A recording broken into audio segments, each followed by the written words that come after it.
Technology is the most powerful change in the world of education. Everything changes.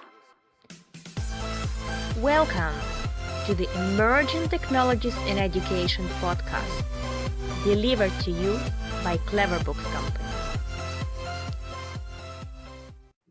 Dear listeners, welcome to join Emerging Technologies in Education podcast series. And we have Beth Holland today.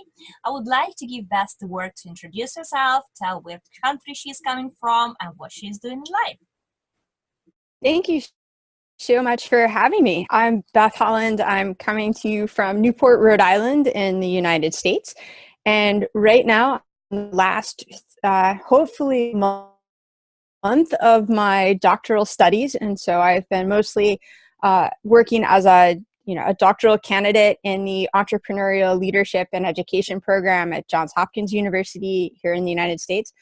But for years, I've been working in the education technology field, both as a professional development consultant and also as a director of academic technology at a preschool through middle grade school here in the U.S. So thank you so much for having me. I'm excited to be here and to talk. This is brilliant. Thank you so much, Beth, for introduction. And you have really great background. And I think we have a lot of things to discuss here. And the first one I want to ask you is, how do you feel about using technology for educational purposes in general? And you're positive, negative about that, and why? Wow. So I think that's a really loaded question. And I've been thinking about it a lot lately in terms of, first off, how are we defining technology? Because if we take a historical perspective, there's always been educational technology. And if we go back in time, we could think about blackboards, as in the actual chalkboard, blackboard. At one point in time, pencils were a technology. Textbooks were considered a technology at one point. And I think as it became more digital, what's happened is the digital technology really contradicts a lot of what we think about when we think about school. And because of that nature of how it allows students unprecedented access to information, access to experts in the field, access to learning communities that were never before conceived, potential to be able to create different types of artifacts of this, I think that's what's created a lot of this sense of, is it positive or is it negative? And I think what we really need to think about is, how are we taking advantage of both the analog and the digital world so that we're really addressing that greater purpose of how do we want our students to develop as learners in this new environment where they have so much access and so much opportunity. So I don't really see this as a positive or a negative, because I've seen digital tools used in fabulous, wonderful ways, and I've seen it used in ways that would make you cringe and think, well, why would you bother wasting that amount of money to do something that could have just as easily been done on paper and obviously didn't provide an extreme benefit to the students? So one of the things I would like to look at more is not the actual technology, but the opportunity and the experience that it creates for the students. So that might have been more of a non-answer, but I think it's time that we really need to separate out, what are we actually doing and what are we learning and how are we learning, from what are we using as a tool to experience that learning and to engage in those kinds of opportunities. I really like your point about leveraging, because this is my pretty much the most interesting, exciting part to talk about. Is what I see, and it's pretty much obvious that businesses are currently on the revolution of technology, and they're using technology extensively, really engaging with that fully. And we see that education, in some parts, it's still using analog tools. And I think that leveraging is a good point, and maybe somehow moving to technology more, but that's the question of capabilities of the school separately and so on. What I personally think, kids still need to have this opportunity to get access to technology in terms of getting more involved in what's going on out there in the adult life, so they can get the skills which make them ready for the future and for the future jobs. And I think that's one of the points that sometimes is missing at schools. But if we go deeply into the technology itself, would you have any examples of the technology that you personally prefer or like to use for yourself, or you've seen like having a great benefit using at schools? And maybe give some examples of trends or technologies themselves and to give your opinion on that. Sure. I think personally, I like to think of technology like a cardboard box. You know, if you think about a little kid and, you know, like a toddler, and you give them a box and suddenly a box becomes a boat or an airplane or a castle or a cave or a fort, and it becomes anything that you want. I gravitate towards the tools that are completely open and can be used in any particular way that the student's imagination and curiosity can allow them to do it. And so, you know, I guess it's going to depend. Myself as a student, I've relied really, really heavily on, you know, having a great note-taking tool that allows me to search my content, you know, keep everything in one place. I've done an entire doctorate without a single piece of paper. So I needed something that would allow me to search all of my thinking and learning. And in that instance, I really relied completely on Microsoft OneNote. And that for me has been a game changer. And I think for students, once they get to those, you know, upper middle grades into high school, there's an art of understanding how do you allow yourself to curate not content, but your thinking. And it really shifts the way that students can engage with content, knowing that they can search it at any point in time, that it can be audio, video, handwriting, text. That really changes the dynamic. And along those lines, there's two other apps that I rely on extensively. You know, one of them is Explain Everything, which is essentially, you know, a whiteboard screencasting tool that can do, you know, anything you really want it to do. But what I find so phenomenally valuable about it is that the canvas never ends. So it's this infinitely zooming opportunity to get your thoughts out. And I think to give students that freedom of expression and knowing that there is absolutely no limitation with that tool to how they can get their ideas out is a game changer, particularly for students that might, you know, feel confined to the limits of an 8.5 by 11 paper. And the last app that I rely really heavily on and that I absolutely recommend for teachers and parents, I think that's a tremendous opportunity, is Book Creator. Book Creator now works on, you know, in the Chrome browser, it works on iPads, and it allows students to create interactive ebooks. But it goes beyond, so much more beyond just a book, because students can record audio, they can draw, they can type, they can add pictures. It can be collaborative within the Chrome app, meaning that, you know, two students can work on the same thing at the same time. Some of my classmates and I actually used Book Creator to do a project back this spring. So, you know, it could be used at a preschool level as a way to provide younger students a really simple way to capture their thinking, to tell their stories. I like it especially on an iPad because I can capture the physical world by taking pictures or adding video of something I've done physically. But then at the doctoral level, you know, we used it as a means to talk about what does it mean to identity in a digital era. And so we had video reflections, audio reflections. We were typing up synthesis from the literature, you know, all in this one platform. And we were working across multiple time zones and 2 different countries at the same time on this. And so I think those 3 really epitomize what's possible with technology when we don't bind our thinking to that traditional sort of 8.5 by 11 framework. Interesting points here. And I think, by the way, that you touched the point of books and the creating the digital version of the books and how useful it is. I'm myself a heavy reader and I absolutely love reading books, and especially like holding the physical book in hands. But I find it really practical to have the ebook with me. And what do you think about the future of the books and where it's going? I think I think there will always be books, both in a digital and a physical form. And I think one of the really important points to consider is, you know, what is the purpose of reading? And I don't mean that in a philosophical point. I mean, literally, what is the purpose of reading at that moment? So, for example, I have a stack of paper books by the bed up, in my bedroom. And at night, I like to sit down and read a physical paper book at the end of the day for a little while. And it's fiction and it's fun and it's something that relaxes me. And then I can go to sleep. However, that's a very different type of reading than, say, am I reading for academics or am I reading for research? In that instance, I don't want anything in analog form because I can't search it. I can't tag it. I can't quickly curate all of my notes. I can't manage my citations with it. And so I think one of the challenges is really separating out what is the purpose of our reading. What type of reading do we want to engage in? There's talk about, are we reading deeply?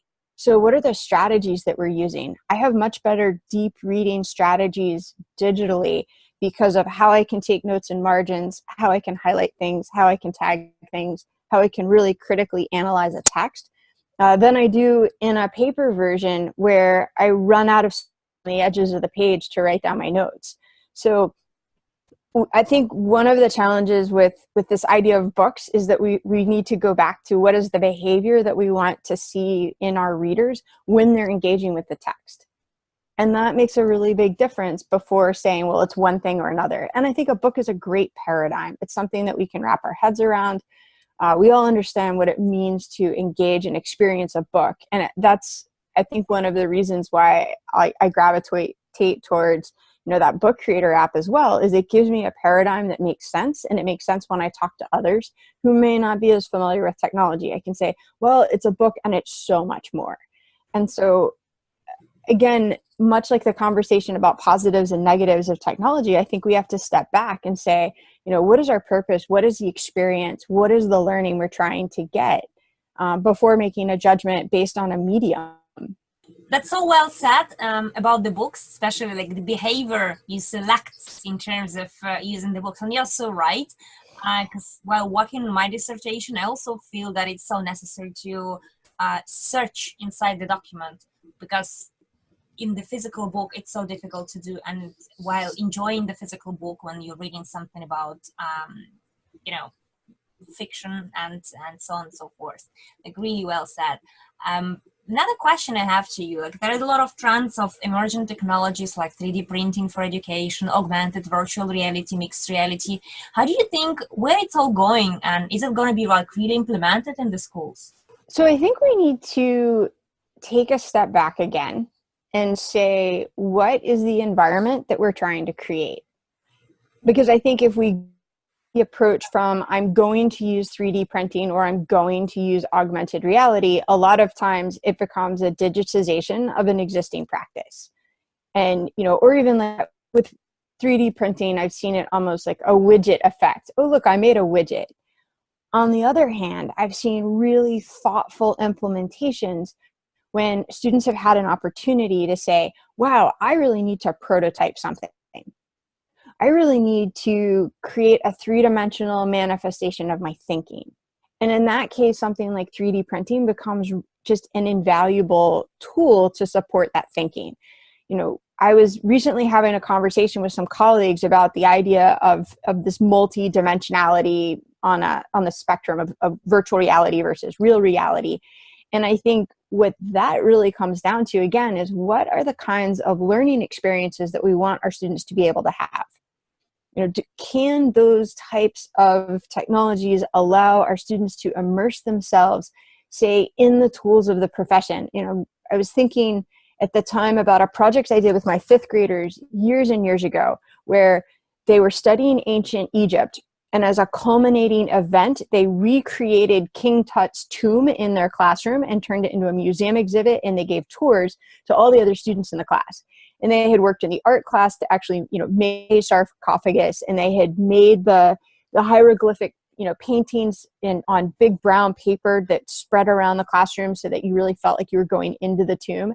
And in that instance, and this was in a pre-augmented reality, virtual reality world, I was thinking if we'd had that technology, how could students and visitors to our exhibit, scanned the environment and maybe then had, digital artifacts pop up. This is what King Tut's tomb really looks like, or, a video from an expert, or students do doing, a green screen, pretending to be an expert, in ancient Egypt, or, some type of a virtual reality where the students could have recreated an archaeological dig, where maybe now you have the opportunity to explore virtually the actual King Tut's tomb. And I think when we start thinking about this idea of how are students having these active learning experiences, or, these observational learning experiences where they're seeing what it really looks like in the field and it's getting beyond just the confines of the classroom, then it has tremendous potential. But again, it's going to have to come back to what kind of experience are we designing for our students, because it could be digitization or it could be, kind of a mind-blowing experience. I like really the project that you've done. And you're absolutely right of that the experience that you want to have is the key point of what you want to use. Is it going to be technology or is it going to be some analog tools? And one more question I have to you. You seem to really leverage well if the technology is needed, not needed for the specific classroom experience and learning points.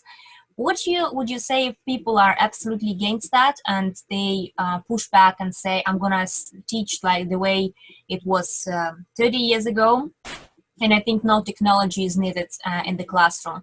Do you normally encourage those people to try and use some technology? No. Honestly, I don't think it's about the technology.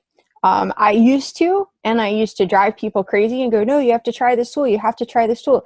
If there was a great, I'm going to go doctoral in here. There's a great research study that was done in North Carolina in the United States several years ago. And they found that teachers who had a constructivist philosophy, they actually believed that students should be active learners and actively constructing their own sense of reality about the world. Those teachers were way more likely to recognize the power for technology to enhance those constructivist type experiences. And if I'm working with a teacher who does not necessarily have those student-centered beliefs, then the only thing that technology is going to do is possibly add some efficiency to the administration of their class. And what I would rather do is take a step back and start to see what are some incremental changes we can make in that pedagogy first. Can we bring something like reflection into the curriculum? Could I have that teacher take a 90-second shift where maybe they ask students to think about not only what did they learn, but how did they learn it and why did they learn it? Or could I have the teacher maybe take a step back and say, all right, I'm going to ask the students to prepare the questions for tomorrow and we'll have a conversation, or maybe we'll have a debate. And I think until we can make that fundamental pedagogical shift away from thinking that the teacher is doing nothing but transmitting the information, then they're not going to understand what the technology could bring. And I think one of the challenges that all of us in ed tech have had over the years is we've always started with the tool. We think this tool is so revolutionary. Well, it's nothing but an inconvenience if the teacher doesn't believe that be the active learners. It just perpetuates the existing practice. And I think the other piece that we really need to step back is it's not that all teacher-directed learning is bad. I think we've done way too much in extremes. If it's all student all the time, eventually they get lost. There's this really nice balance, and I think we need to do a much better job of recognizing how do we hold those two things into balance. I've seen some brilliant examples of lecture that's totally student-centered, using something like Alan November's Learning Farm model. Or I was talking to a calculus teacher who does lecture a lot, but, and there's a very big but on this, he differentiates for all of his students. He lectures to them because it's the fastest way to get the information to them so that he can then back up and let them apply it. And so I think there's this balance that we really need to go back to. And for that teacher that just says, absolutely not, I'm not going to do it, I think we need to say, well, what can we do to empower your students to be a little bit more active as learners in your class? And if the technology eventually comes around, that's great. But I've seen some fabulous classes that never touched a piece of technology, but the students asked great questions.